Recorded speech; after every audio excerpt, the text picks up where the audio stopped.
नमस्कार स्टूडेंट, कैसे हो आप सब लोग। आई होप आप लोग अच्छे होंगे। स्वागत है आपका मेरे यूट्यूब चैनल ज्योग्राफी अलर्ट में। आज हम बात करेंगे जो हमारी ज्योग्राफी की सीरीज चली हुई है 12th क्लास की, उसके बारे में क्या हम आज डिस्कस करेंगे। और हमने क्या है पहले 2 चैप्टर देख लिए हैं। आज हम अपना क्या है तीसरा चैप्टर देख रहे हैं और तीसरे चैप्टर में बात करेंगे हम यूनिट 2 के चैप्टर 3 की, जिसमें हमारा जो चैप्टर है वो है हमारा जनसंख्या संगठन के बारे में क्या है बेसिकली हम बात करेंगे। और उसमें देखेंगे कि क्या क्या हमें क्या है जनसंख्या संगठन में पढ़ना होगा। तो आज हम बात करेंगे लिंग संगठन के बारे में। लिंग संगठन के बारे में देखेंगे कि लिंग संगठन होता क्या है, और फिर हम बात करेंगे क्या कारण है लिंग संगठन के कम होने के और ज़्यादा होने के। तो चलो दोस्तों हम डिस्कस करते हैं लिंग संगठन के बारे में। तो हम बात करते हैं कि लिंग संगठन एक्चुअल में होता क्या है। हर चीज़ की मैंने आप लोगों को पहले भी बताया, जो भी कोई वर्ड होता है उसकी डेफिनेशन क्या है हमें पता होनी ज़रूरी होती है। जब हमें डेफिनेशन पता चल जाती है तो ऑटोमेटिकली हमें उसके बारे में बहुत कुछ पता चल जाता है। तो पहले क्या है लिंग संगठन की क्या है हम डेफिनेशन देखते हैं क्या होती है। तो इसमें क्या है लिंग संगठन क्या होता है या लिंग अनुपात क्या होता है, इसके बारे में क्या है हमें देखना है। तो जनसंख्या में स्त्री और पुरुषों की संख्या के बीच के अनुपात को क्या कहते हैं, लिंग अनुपात कहा जाता है या सेक्स रेशो कहा जाता है। क्या है जो जनसंख्या में क्या है स्त्री फीमेल और मेल की क्या है उनके बीच के अनुपात की जो संख्या है उसको क्या क्या कहा जाता है, लिंग अनुपात कहा जाता है। और जो भी किसी भी देश में क्या है स्त्री और पुरुषों की संख्या क्या है उसकी जनान की विशेषता कहलाती है। बहुत से देशों में क्या है अलग अलग आधारों पर क्या है लिंग अनुपात को देखा जाता है। हम देख लेते हैं बहुत से देशों में क्या है इस आधार पर प्रति 1000 स्त्रियों की संख्या पर क्या है पुरुषों की संख्या को देखा जाता है। और बहुत से देशों में क्या है प्रति 1000 पुरुषों पर स्त्रियों की संख्या को देखा जाता है। पहले देखते हैं स्त्रियों की जनसंख्या कितनी है, फिर पुरुषों की जनसंख्या कितनी है, उसको मल्टीप्लाई कर दिया जाता है 1000 से, जिससे हमें पता चल जाता है कि प्रति 1000 पुरुषों पर इतनी महिलाएं क्या है रह रही है। तो ये जो फार्मूला है हमारे भारत में भी क्या है इसको इंक्लूड किया जाता है। इसी आधार पर क्या है जनसंख्या को प्रति 1000 पुरुषों पर महिलाओं की संख्या को देखा जाता है भारत में।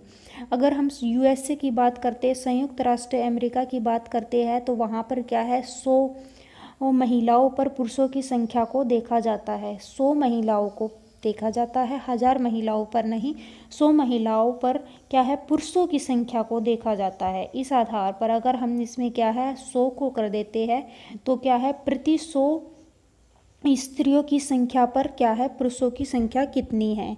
अगर न्यूजीलैंड की बात करते हैं तो न्यूजीलैंड में क्या है 100 पुरुषों पर महिलाओं की संख्या को देखा जाता है। 100 पुरुषों की पर महिलाओं की संख्या को क्या है न्यूजीलैंड में देखा जाता है। हमें पता चल गया कि अलग अलग देशों में क्या है जो लिंग अनुपात है इसको क्या है अलग अलग आधारों पर क्या है मापा जाता है, अलग अलग सूत्रों के द्वारा परिकलित किया जाता है। अब हम देखते हैं बहुत सारे देशों में क्या है लिंग अनुपात की अगर बात करें तो स्त्रियों की जो संख्या है या स्थिति के संबंध में जो सूचनाएं हैं वो क्या है अलग अलग दे रखी है। कहीं पर क्या है निम्न जनसंख्या पाई जाती है, बहुत सारे देशों में इंक्लूड करते हैं अपने इंडिया को भी। इंडिया में भी क्या है निम्न स्त्री की संख्या पाई जाती है। और कारण क्या है, और जहाँ पर स्त्रियों की संख्या की स्थिति की बात की जाए अच्छी है तो वहाँ पर कारण क्या है। अगर कारणों की जब बात हो जाती है तो हमारा जो क्वेश्चन है वो अपने आप ही बड़ा अच्छा तैयार हो जाता है।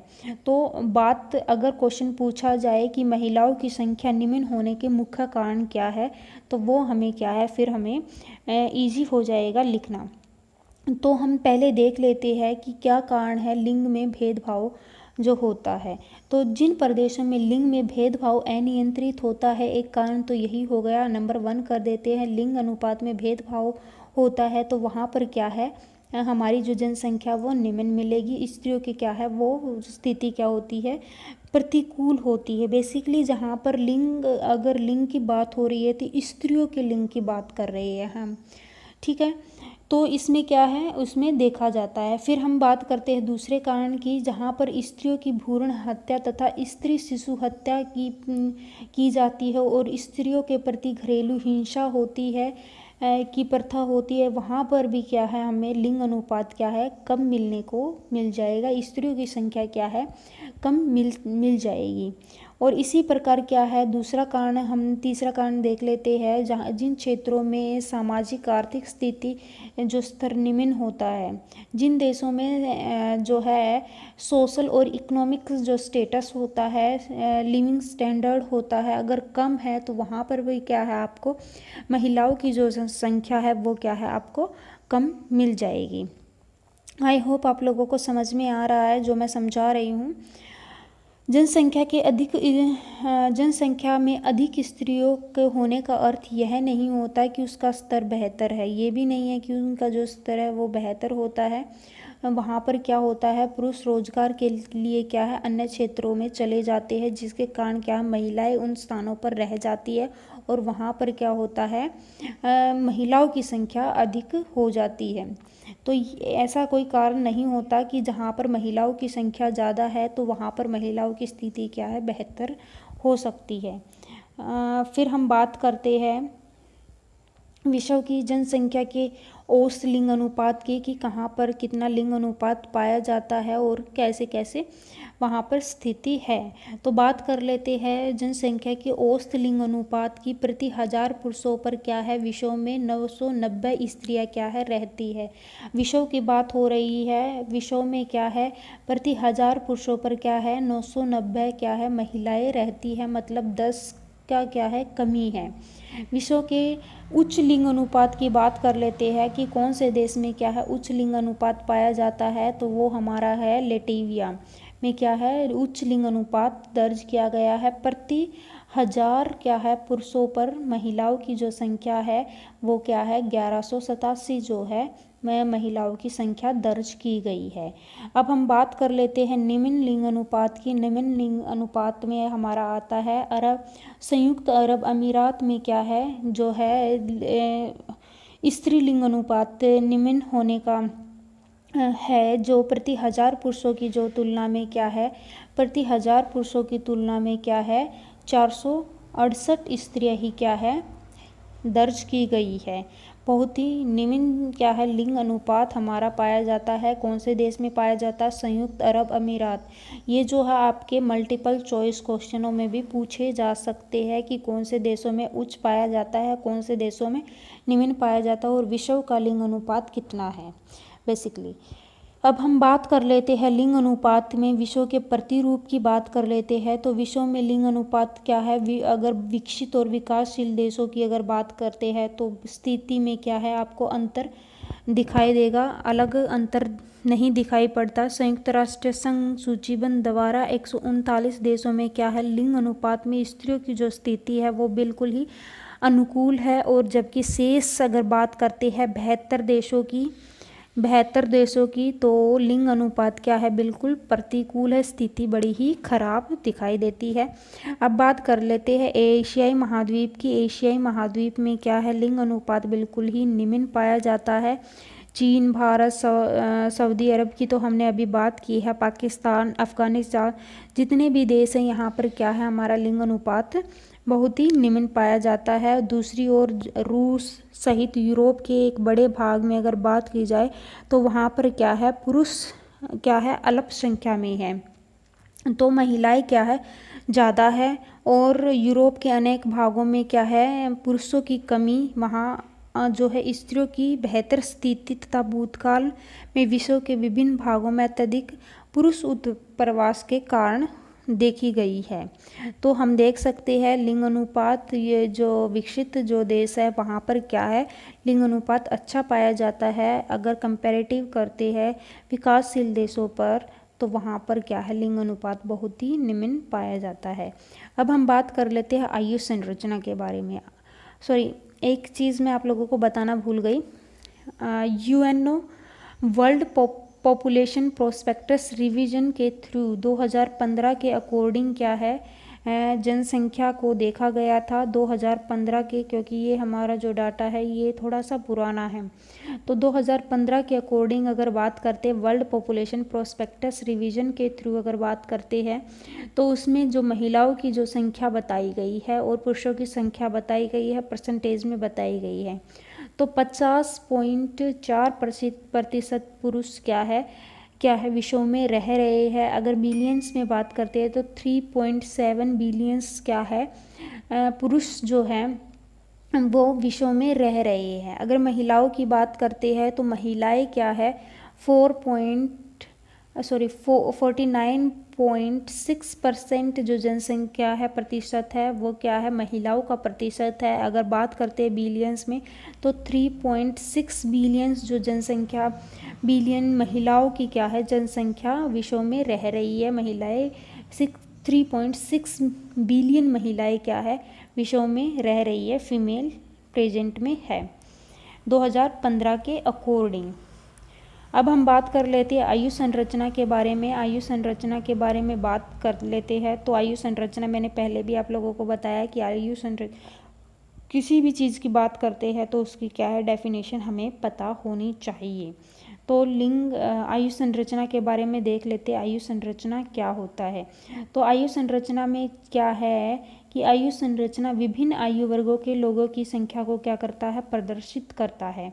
तो वो क्या हो गई हमारी डेफिनेशन हो गई विभिन्न आयु वर्गों के लोगों की संख्या को प्रदर्शित करना क्या कहलाता है आयु संरचना कहलाता है।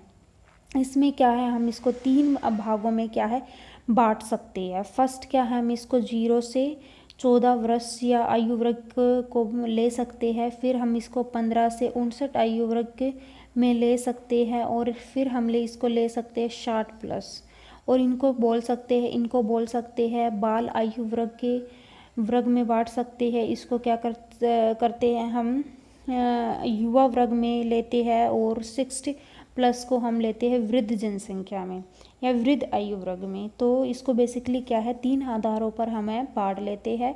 तो पहला हम देखते हैं 0 से 14 वर्ग के में क्या बोला गया है। तो उसमें क्या है वे देश जहाँ जन्म दर उच्च है और वहाँ बाल आयु वर्ग की जो जनसंख्या का अनुपात क्या है अधिक होता है। वहाँ पर बेसिकली अपने आप ही बाल आयु वर्ग की जो जनसंख्या है उसका अनुपात अपने आप ही अधिक मिलेगा और यह जो दर है वो निम्न है।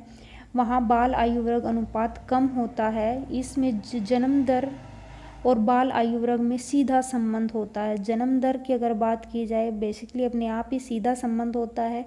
जन्म दर और बाल आयु वर्ग में क्या है सीधा ही संबंध होता है क्योंकि बाल से ही स्टार्ट हो जाता है। विद्वान आए थे एक सेंडबर्ग जिनके अनुसार यदि किसी देश में बाल आयु वर्ग की जनसंख्या 40% से अधिक है तो वो जो देश कहलाएगा प्रगतिशील प्रोग्रेसिव पॉपुलेशन वाला जो है देश कहलाएगा क्योंकि वह जो देश है वो पूर्व कार्य बल है। उसमें क्या है प्री वर्किंग फोर्स होता है। प्री वर्किंग फोर्स का मतलब होता है कि उसमें आने वाले समय में क्या है जनसंख्या क्या है कार्यबल के लिए तैयार हो रही है। तो ये बात क्या है सेंडबर्ग के द्वारा कही गई है कि ऐसे ऐसे अगर होता है तो वो जो देश है वो क्या कहलाएगा प्रगतिशील देश कहलाएगा। और जिस देश में जो जनसंख्या है 20% से कम पाई जाती है बाल आयु वर्ग की बात कर रही हूँ मैं, तो वो जो देश है वो क्या कहलाएगा रेग्रेसिव देश कहलाएगा, अप्रगतिशील देश कहलाएगा क्योंकि उसकी बाल जो जनसंख्या है वो बहुत ही कम है। एक टाइम के बाद फिर क्या है वहाँ पर जो कार्यशील जो जनसंख्या होती है वो कम हो जाएगी जिसके कारण वहाँ पर प्रगति नहीं हो पाएगी।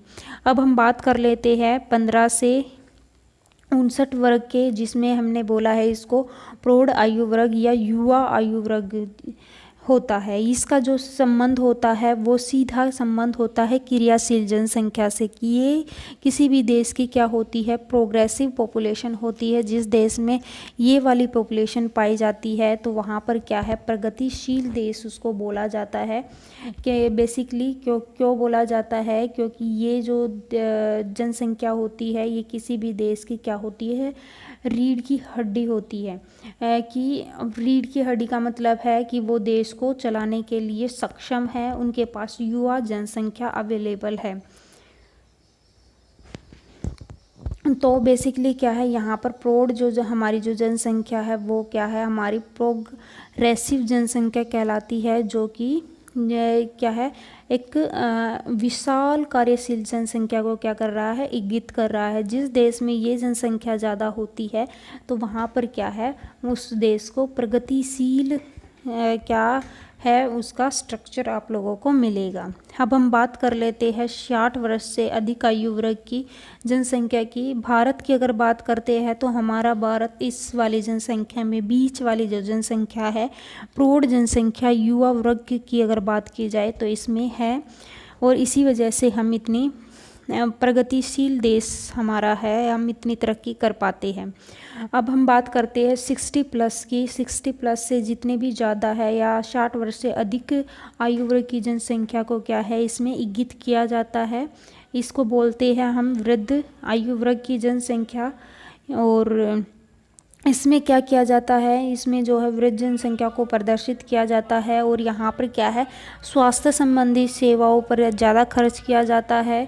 और ये जो हमारी होती है कार्यशील नहीं होती, ये बेसिकली इस वाली जो जनसंख्या पर क्या है, डिपेंड होती है। और जो मैंने 0 से 14 जो हमारी जनसंख्या है वो भी क्या है, डिपेंडेंसी में आती है। डिपेंडेंसी में कैसे आती है कि उनका खर्च क्या है, इन जनसंख्या को उठाना पड़ता है। हमारी 15 से 59 वाली जो जनसंख्या को, दोनों जनसंख्याओं को लिए क्या करना पड़ता है, खर्च उठाना पड़ता है। डिपेंडेंट होती है ये, किस पर डिपेंडेंट होती है, हमारी 15 से 59 वर्ग की आयु वर्गों पर डिपेंड होती है। तो इसमें क्या है, जितने भी खर्च वगैरह होता है, स्वास्थ्य संबंधी खर्च होता है, तो इस प्रकार की जो जनसंख्या है ये यहाँ पर पाई जाती है। और युवा जनसंख्या में उच्च अनुपात का अर्थ है कि प्रदेश में जन्म दर ऊंची व जनसंख्या युवा है। अभी मैंने आप लोगों को जस्ट यही बताया है कि उस प्रदेश में क्या है, जन्म दर ऊंची है और जनसंख्या क्या है, युवा है। अब हम बात कर लेते हैं देशों की कौन कौन से देश है जहाँ पर वृद्ध जनसंख्या पाई जाती है। मैंने आप लोगों को बता दिया कि भारत में क्या है, ये वाली जनसंख्या पाई जाती है। और वृद्ध जनसंख्या को देख लेते हैं। बेसिकली अगर जनसंख्या के तौर पर देखते हैं तो चीन में क्या है, जनसंख्या आपको संख्या के आधार की बात कर रही हूँ, संख्या के आधार की अगर बात करते हैं तो चीन में क्या है, सबसे ज़्यादा क्या है, वृद्ध जनसंख्या पाई जाती है। और प्रतिशत की बात की जाए तो जापान में क्या है, सबसे ज़्यादा वृद्ध जनसंख्या आपको मिल जाएगी। तो क्या है, ये डिपेंडेंसी है। और ये जितने भी हमारे विकसित देश है वहाँ पर भी आपको वृद्ध जनसंख्या मिल जाएगी। और इसी वजह से अगर डेथ रेट देखा जाए, कोविड-19 में डेथ रेट जो है इन देशों में ज़्यादा मिला है। इसका कारण भी यही है क्योंकि यहाँ की जो जनसंख्या वो 60 प्लस के अराउंड में है। और इसी वजह से कोविड-19 की वजह से यहाँ पर डेथ रेट भी ज़्यादा हुआ है। जो विकसित जो देश हैं, इसका कारण एक यह भी है।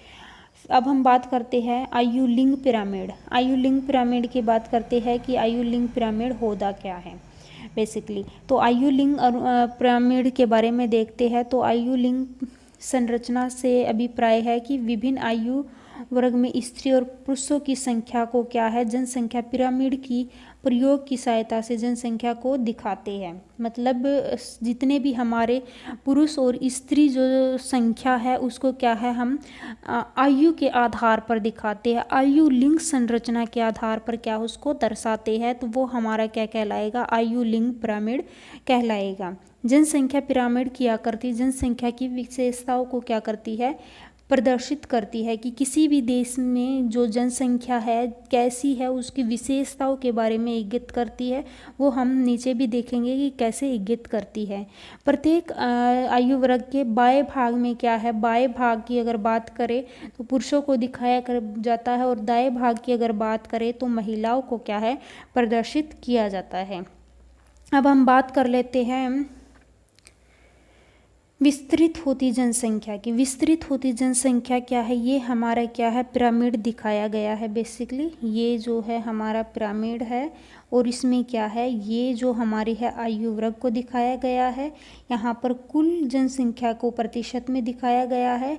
इस साइड दाई साइड हमें स्त्रियों को दिखाया गया है और बाईं साइड क्या है, पुरुषों को दिखाया गया है। ये हमारा क्या होता है, बेसिकली पिरामिड होता है जिसके आधार पर क्या है, हम किसी भी देश की जनसंख्या को क्या है, प्रदर्शित करते हैं।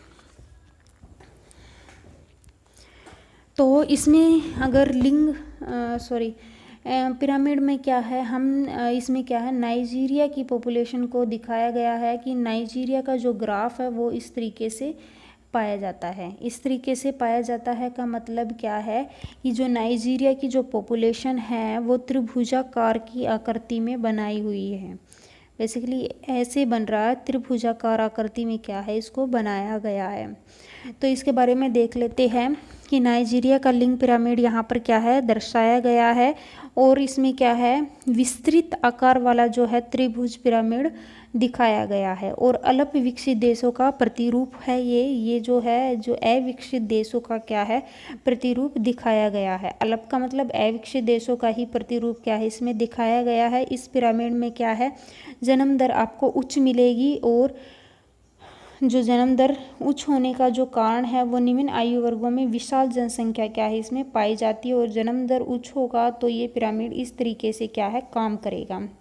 बेसिकली इसमें ध्यान देने वाली जो बात है उसमें क्या है, ये जो पिरामिड है हमारा त्रिभुजा आकृति वाला होता है, इसमें क्या है उच्च जन्म दर पाई जाती है, और के कारण जो है निम्न आयु वर्गों में विशाल जनसंख्या पाई जाती है, और जितने भी मतलब अविकसित देश है, बांग्लादेश, मैक्सिको जो है, ये पिरामिड इस ऐसा ही पाया जाता है। तो इसमें 3 बातें आप ध्यान रखना, 3 बातें है अविकसित देश, दूसरा है उच्च जन्म दर क्या है इसमें पाया जाता है, और ये इन देशों में क्या है ये पाई जाती है बेसिकली। तो ये जो हमारा है विस्तृत होती जनसंख्या, विस्तृत होती जनसंख्या का मतलब है कि यहाँ पर जो है 0 से 4, 5 से 9, 10 से 14, 15 से 19, 24, 20 से 24, ये क्या है हमारी जनसंख्या को जो आयु वर्ग की जो वर्ष होते हैं उसको दिखाया गया है, और उसमें ये दिखाया गया कि महिलाओं की संख्या कितनी है और पुरुषों की संख्या कितनी है और महिलाओं की संख्या कितनी है, उस आधार पर क्या है बेसिकली इसको दिखाया गया है। तो यहाँ पर क्या है हमारी जो जन्म दर, बेसिकली जन्म दर को ही क्या है उच्च दिखाया हुआ, और धीरे धीरे 80+ के करीब जाते हैं तो जनसंख्या आपको बिल्कुल ही कम मिलेगी। तो यहाँ पर क्या है आपको 0 से 14 जो मैंने अभी आप लोगों को बताया है, 0 से 14 वाली जो जनसंख्या है वो आपको ज़्यादा मिलेगी। अब हम बात कर लेते हैं स्थिर जनसंख्या की बात कर लेते हैं। स्थिर जनसंख्या क्या होती है?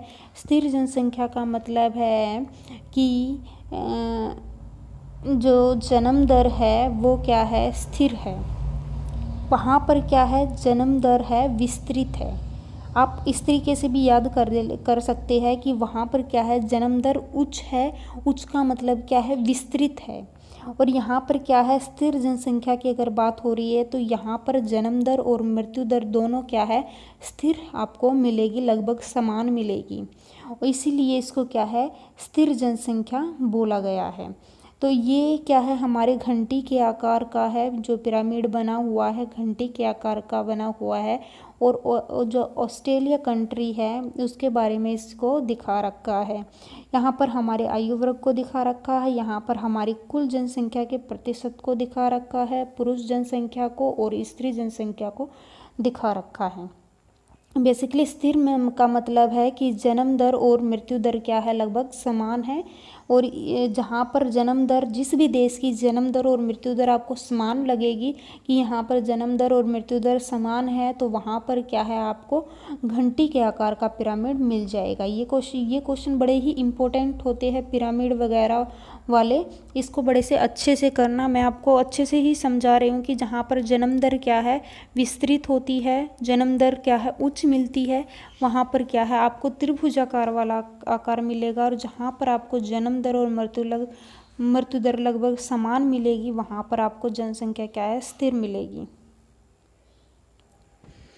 ह्रासमान जनसंख्या को दिखाया गया है। इसमें क्या है जापान के पिरामिड का संकीर्ण आधार है और सुंडाकार शीर्ष दिखाया गया है। इसमें क्या है बेसिकली ये दिखाया गया है कि जिस देश में जन्म दर और मृत्यु दर क्या है बिल्कुल निम्न होती है, यहाँ पर जन्म और मृत्यु दर को दर्शाया गया है, उनकी दरों को क्या है बिल्कुल निम्न जन्म दर होती है और मृत्यु दर भी क्या है बिल्कुल ही कम होती है, जिसके कारण क्या है यहाँ पर ऐसी स्थिति आ जाती है, सुंडाकार या संकीर्ण आधार हो जाता है, बिल्कुल जनसंख्या कम हो जाती है।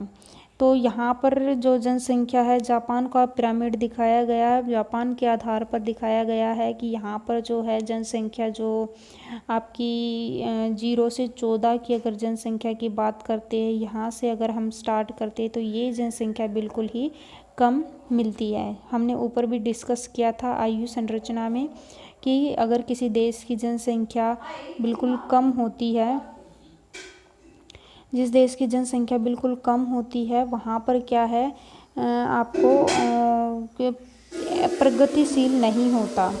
और यहाँ पर क्या है, जनसंख्या धीरे धीरे यहाँ पर अगर वृद्ध जनसंख्या की बात करते हैं तो वो ज़्यादा है।